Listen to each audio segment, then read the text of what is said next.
amigos, bienvenidos a su canal Los Meninos. Nos da muchísimo gusto tenerlos con nosotros en un nuevo video. Tengo el atrevimiento de presentar a los compañeros que estarán el día de hoy. Primero está Roxana. Hola, muy buenas tardes. Mayra. Emanuel. Hey, ¿cómo te encuentras el día de hoy? Y por último, su servidora, Jessica. Hoy, en este nuevo video, estaremos hablando de los contratos, su concepto, sus elementos, requisitos, clasificación y los diferentes tipos de contratos que existen. Bastante interesante de lo que estaremos platicando el día de hoy, ¿no? Por supuesto. Y es que por un lado, tenemos que un convenio es el acuerdo de dos o más personas para crear, transferir, modificar o extinguir obligaciones. Artículo 1791. El sonido de la naturaleza. Y los convenios que producen o transfieren las obligaciones y derechos toman el nombre de contratos. Artículo 1793. Pero si no los conozco, ¿cómo los puedo diferenciar? Pues un contrato es un arreglo bilateral que establece una relación jurídica entre las partes involucradas. Un convenio es un acuerdo voluntario que no se encuentra sujeto a la ley.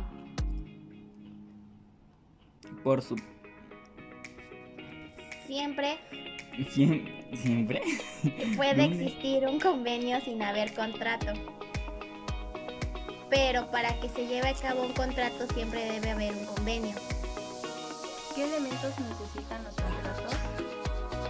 Encontramos los elementos de existencia y validez.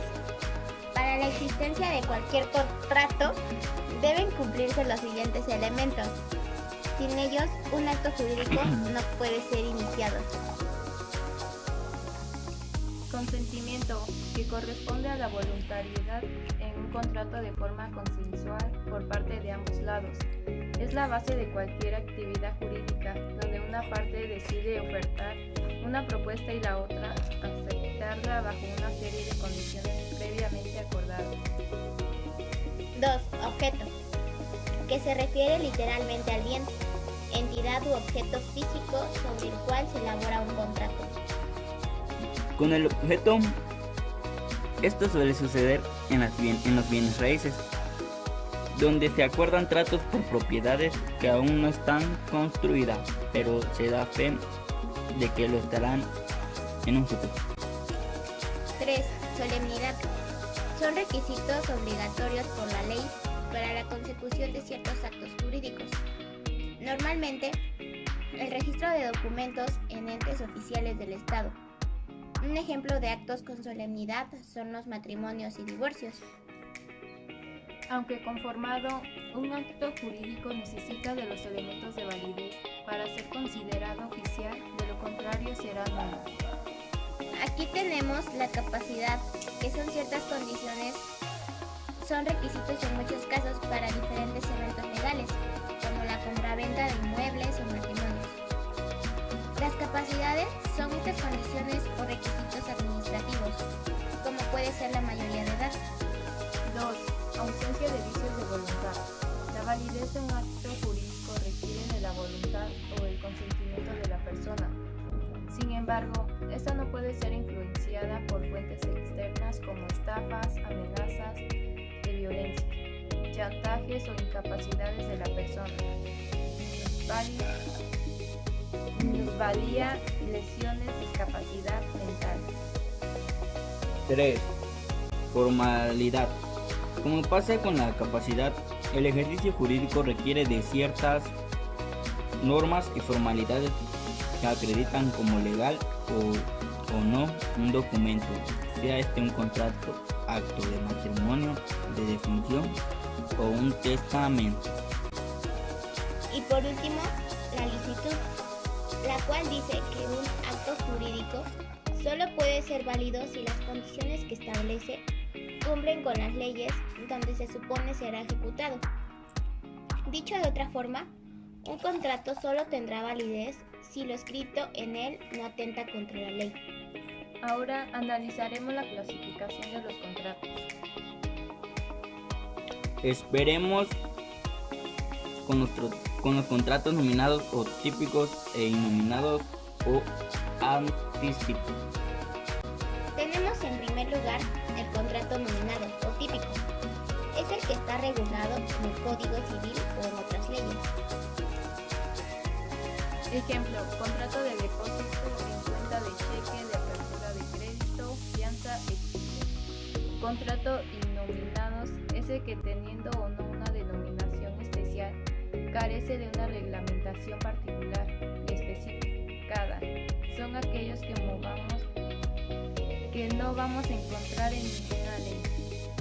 Ejemplo, contrato de suministro de energía eléctrica, de servicio telefónico, de internet, etc.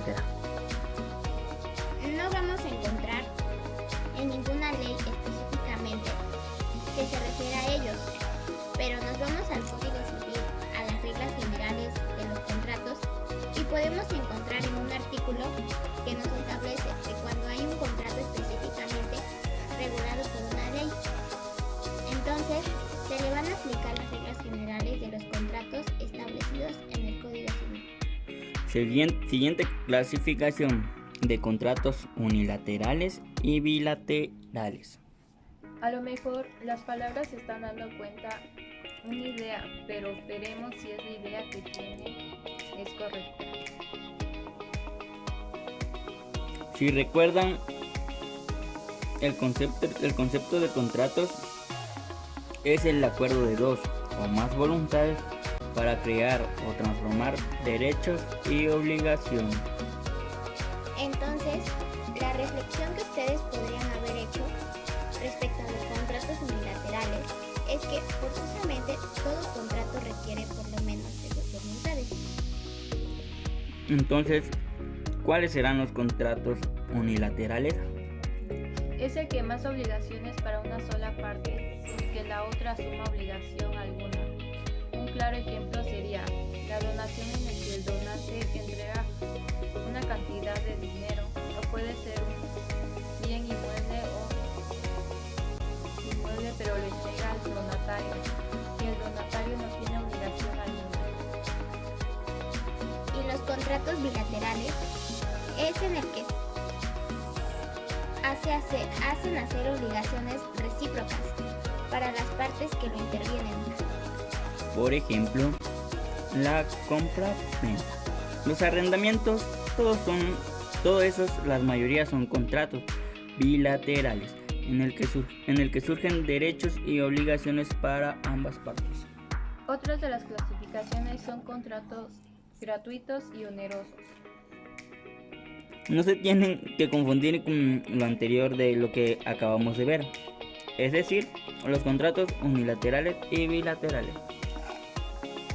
El contrato oneroso es aquel en el que se estipulan provechos y gravámenes recíprocos, y gratuito aquel en el que el provecho es solamente de una de las partes.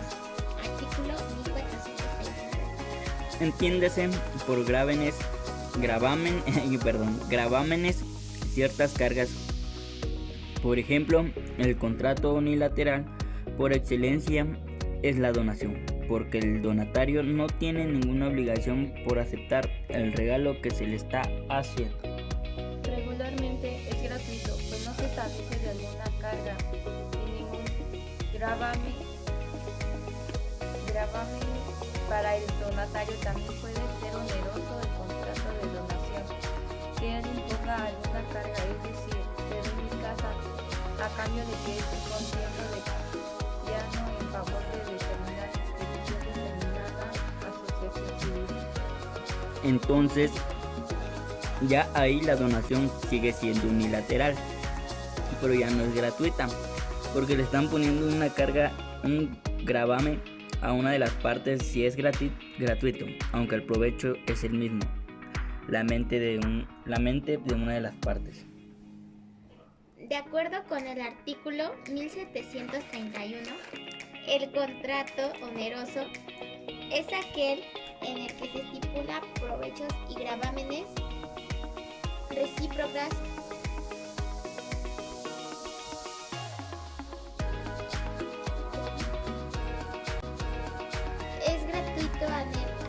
que él en el provecho es solo una de las partes.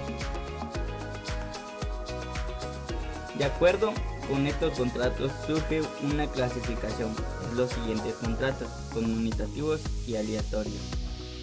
De acuerdo con el contrato, es oneroso conmutativo cuando las prestaciones que se deben las partes son ciertas desde que se celebra el contrato, de tal suerte que ellos pueden apreciar inmediatamente el beneficio o la pérdida que les causa esto. Un ejemplo de este es cuando buscamos un vehículo. Tienen ciertos conocimientos a lo mejor del vehículo y decir en comprarle a una X persona ese auto, y eso puede decir que está en buenas condiciones y todavía la sagrada el precio por el cual lo está vendiendo, de lo cual a lo mejor el vendedor tiene un apuro económico y lo está dando a bajo precio en el valor del mercado. Entonces ahí las partes inmediatamente pueden apreciar el beneficio o la pérdida que le está dando. Aleatorio significa suerte. Esto quiere decir que la suerte está echada. Otra de sus clasificaciones es oneroso. Aleatorio, cuando la prestación debida depende de un acontecimiento incierto que hace que no sea posible la evaluación de la ganancia o de la pérdida, sino hasta que ese acontecimiento se realice. Un ejemplo es el contrato de juegos y apuestas contra la esperanza. Otra de las siguientes clasificaciones es los contratos reales y consensuales. El contrato real es en el que se crean para una de las partes la obligación de construir a favor de la otra un derecho real, y su constitución se precisa que se entrega a la otra parte una cosa mueble específicamente y determinada. Contrato consensual es el que se perfecciona y para surtir efecto entre las partes y frente a terceros. Basta el solo acuerdo de la otorgación sobre un objeto cierto sin necesidad de que se haga entre de cosas algunas o se constituye el derecho real. Artículo 2133. Por regla general, la venta es perfecta y obligatoria para las partes cuando se ha convertido sobre las cosas y su precio, aunque la primera no haya sido entregada. Otra de las clasificaciones es el contrato consensual, formal y solemne. El contrato consensual, en oposición a formal, es el que se perfecciona y para surtir efectos planos en derecho entre las partes y frente a terceros, basta el acuerdo de voluntad sin necesidad de que estén revisten formal alguna hablan o escritan específicamente prevista por ley. Contrato formal es donde la voluntad de las partes, por exigencia de la ley, deben existir extrañarse bajo ciertas formas escritas. Con ellos disponen si la forma no se cumple el acto. Existirá para no podría surtir la plenitud de sus efectos jurídicos, en especial contra terceras personas. Los contratos solemnes es aquel donde la ley exige como elemento de existencia del contrato que la voluntad de las dos partes se extrae en forma precisa, por ello sin la cual el acto será inexistente. La forma que se eleva por la ley el rango de existencia, de tal manera que al no cumplirse el acto no puede existir. Otro de los contratos son los contratos principales y accesorios.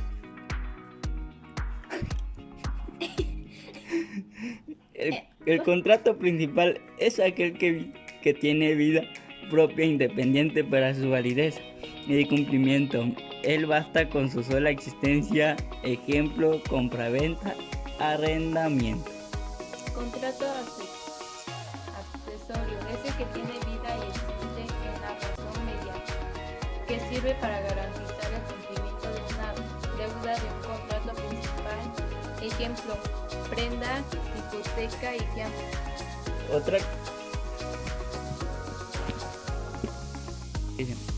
Otra clasificación de contrato es contrato instantáneo, de tracto secundario y tracto doble. Es el tiempo en el que se realiza el acto jurídico. Contrato de tracto instantáneo es en el que nacen, se perfeccionan y se ejecuta en una sola o en un solo momento. Ejemplo, compraventa al contador, contrato de tracto sucesivo. Es el que nace y ya perfecciona el contrato, no incluye sino que las partes se sigan haciendo prestaciones continuas y periódicas. Ejemplo, contrato de compraventa a plazos, arrendamiento, contrato de prestaciones y venta. O el tracto doble es el que nace y se perfecciona con el momento y el efecto de exigir en otra posición. Un ejemplo es una moto. La última clasificación de contratos es intuitus, personaje y contratos indiferentes, personaje.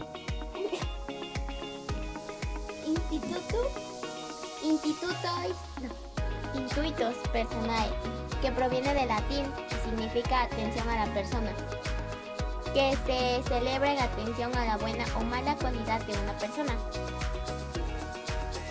Indiferente es el que se celebra en atención a una conducta que se desea realizar, las partes sin importar quién lo hace.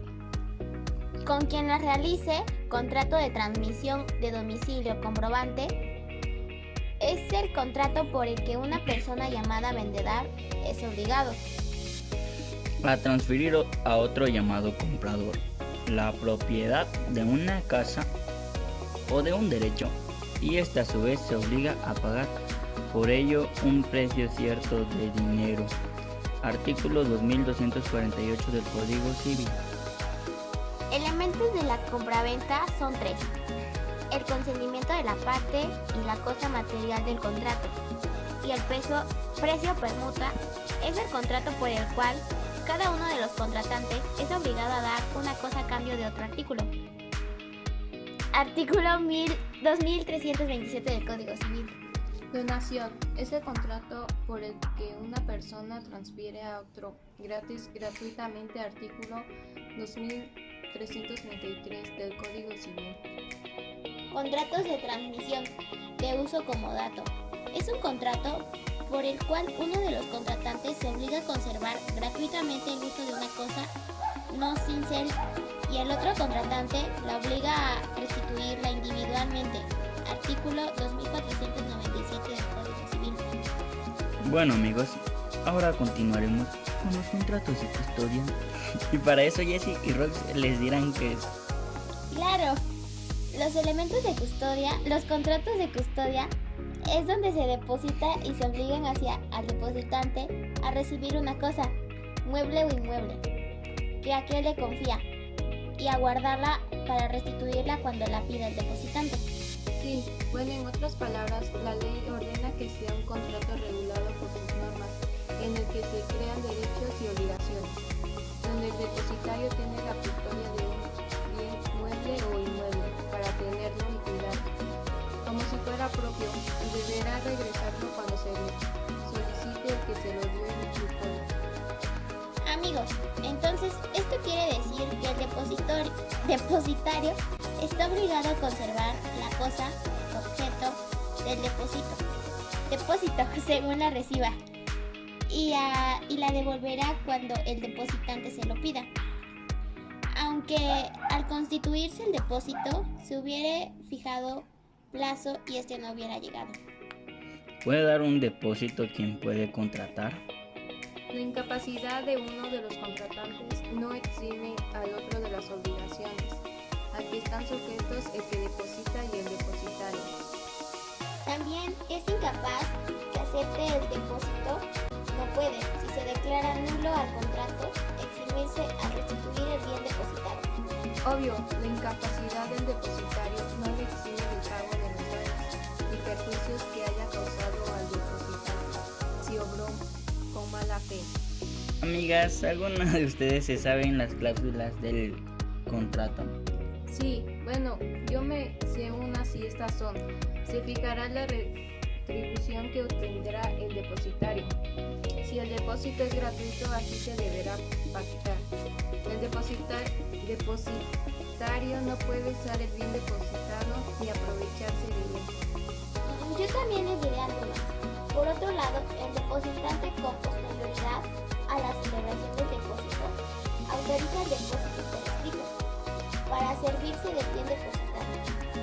Habrá novación del contrato y los derechos de las partes dependerán de lo pactado. Es deber del depositante hacer constar por escrito firmado por el depositario la cantidad, clase y además señas específicas del bien depositado. ¿Y cuáles son las obligaciones? Ay, amigo, el depositario debe conservar, guardar el bien depositado, al restituir el bien depositado con todos sus frutos y concesiones, a responder de los daños y prejuicios que los bienes depositados sufrieron por su malicia o negligencia. Es responsable de la pérdida y deterioro del bien depositado causado por la fuerza mayor cuando se obligó a la responsabilidad. Compañera Jessie, ¿nos puedes platicar de qué se trata cuando participan varios depositantes? Sí.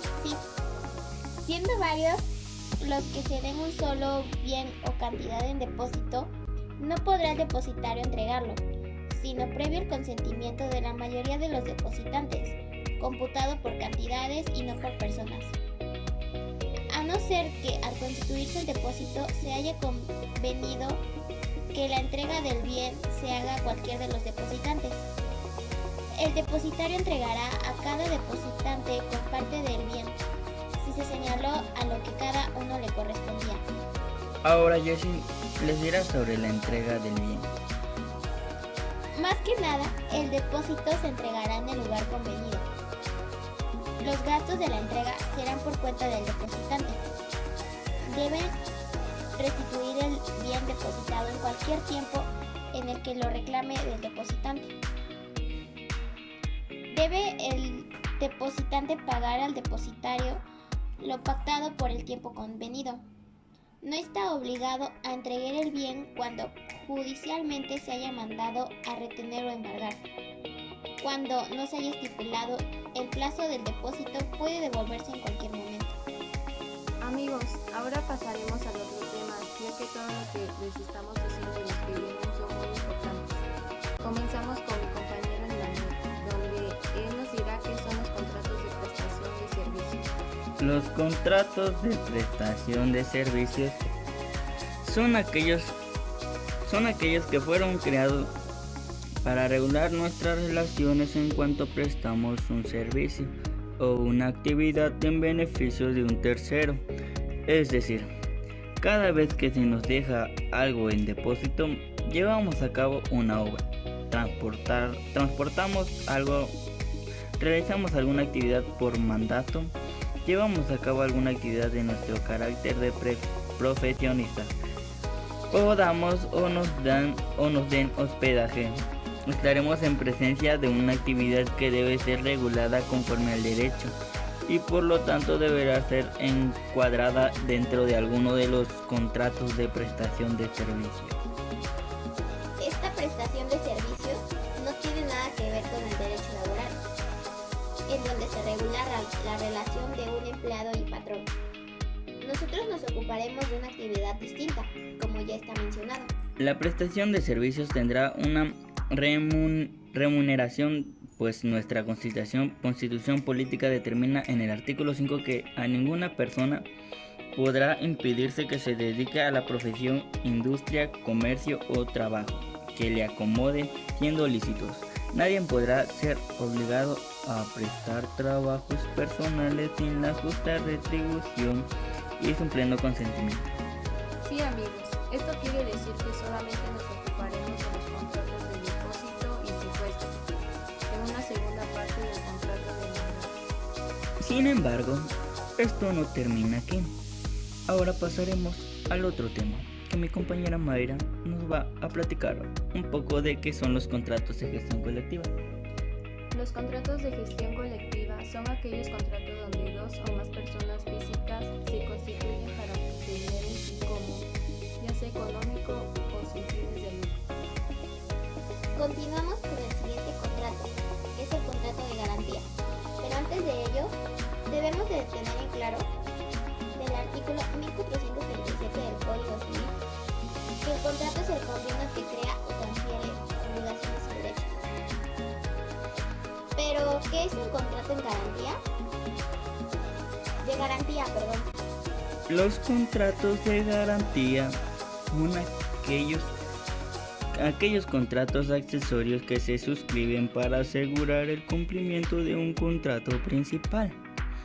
Así, solo serán exigibles cuando no se cumpla la prestación principal. Los contratos de garantía son accesorios y subsidiarios. El primero, porque solo son exigibles en caso de que no se cumpla la prestación del contrato principal y no puede concebirse sin existencia del contrato principal.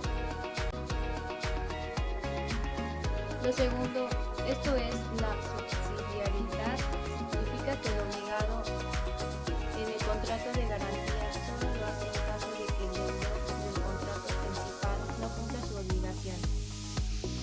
Artículo 31, fracción 2. La garantía podrá otorgarse mediante fianza, prenda e hipoteca. El artículo 2710. La fianza es un contrato por el cual una persona se compromete con el acreedor a pagar por el deudor si éste no lo hace. La fianza no puede existir sin una obligación válida. De acuerdo al artículo 2716, la fianza se constituye ya sea que el fiado consienta en la garantía, la ignore o la contradiga. La fianza puede ser civil, mercantil, legal o judicial, de acuerdo con las siguientes disposiciones. Fianza civil es la celebrada entre particulares no comerciantes para garantizar obligaciones civiles. Fianza mercantil es la reglamentada con el carácter por las leyes mercantiles. La fianza no es civil por el solo hecho de ser accesoria de una obligación civil y se requiere necesariamente para ello que no tenga carácter mercantil. La fianza legal es la que debe otorgarse por disposición de la ley. Fianza judicial es la que se otorga en cumplimiento de la resolución de un juez. La obligación del fiador se extingue al mismo tiempo que la del fiado y por las mismas causas que las demás obligaciones. Artículo 2798. ¿Y qué es la prenda? La prenda es un contrato accesorio por el cual el deudor o una persona distinta de este constituye un derecho real sobre un bien mueble para garantizar el cumplimiento de una obligación y su preferencia en el pago. Artículo 2814. El contrato de prenda deberá constar por escrito y si se otorga en documento privado, se firmarán tantos ejemplares como sean las partes en los contratos principal y accesorio a cada una de las cuales se entregará un ejemplar. ¿Y en qué consiste la hipoteca? La hipoteca es un derecho real que se constituye sobre inmuebles o derechos reales para garantizar el cumplimiento de una obligación y su preferencia en el pago. Artículo 2887.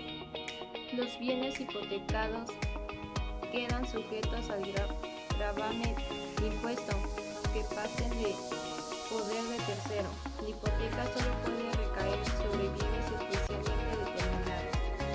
Para la cesión de deudas, el artículo 1704 menciona si otra persona constituyó fianza, prenda o hipoteca. Para garantizar la deuda, estas garantías cesan con la sustitución del deudor si el constituyente de esas garantías no consiente en que continúe. Ahora seguimos con los contratos de adhesión. ¿Y cuáles son los contratos de adhesión? Los contratos de adhesión son aquellos en los cuales un contratante establece contenido, es decir, lo predeterminado una sola. La otra solo puede decir sí o no.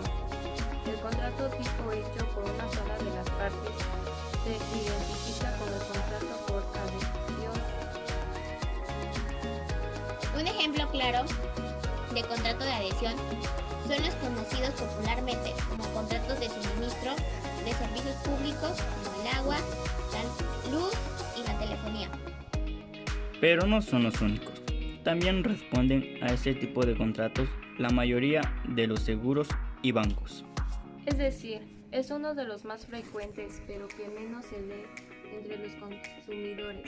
Además, aunque es en el ámbito en el que son más comunes, también es posible que se celebre entre particulares, dando forma a lo que se conoce como el contrato de adhesión entre particulares.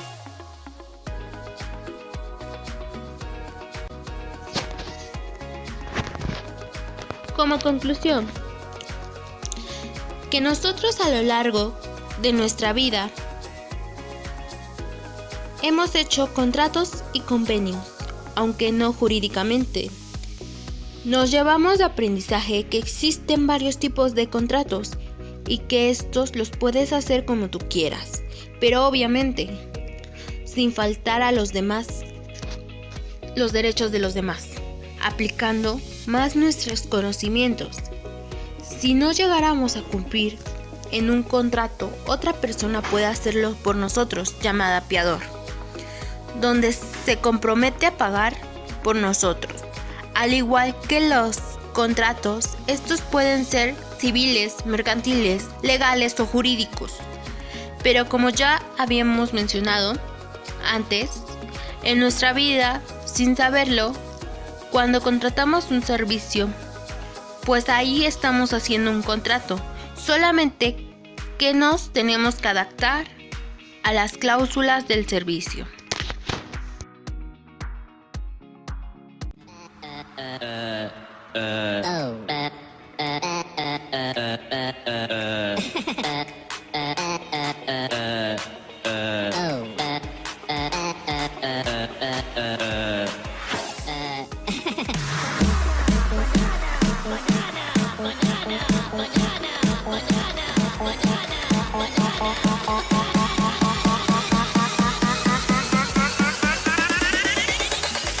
Tu libera con la papaya.